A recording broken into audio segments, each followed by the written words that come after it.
And I try to have faith in people. But what kind of numbers do you think it's going to take for us to accumulate to actually make an effect using counter economics and alternative currencies against the dollar?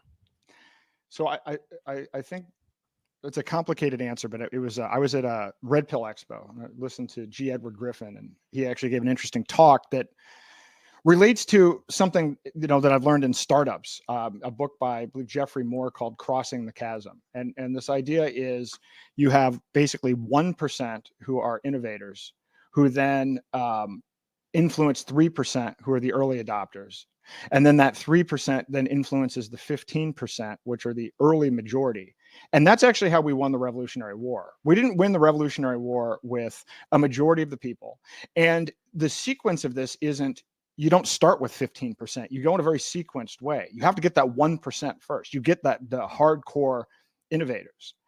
And what I think, and that's what I'm trying to do. So when I do these workshops, I'm trying to empower people. I wrote the book to be a standalone book where when you read this book, at the end, you should know how to download a wallet and to start using these things in your daily life. And now, by the way, it needs to be updated. But what I found was people were reading the book and they said, wow, I'm scared and I'm worried about CBDCs, but I haven't been able, I've just been too fearful to take that first step to get crypto or to even get gold or silver in physical custody.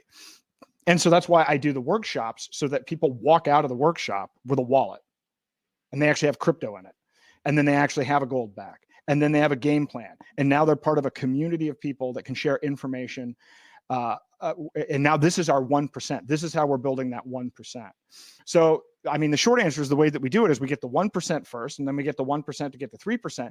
And if we do it in that way, so I'm not trying to reach a mass market audience. It would be a waste of time for me to be on mainstream TV talking about this, because people are 2 levels or 3 levels removed from kind of this kind of thinking.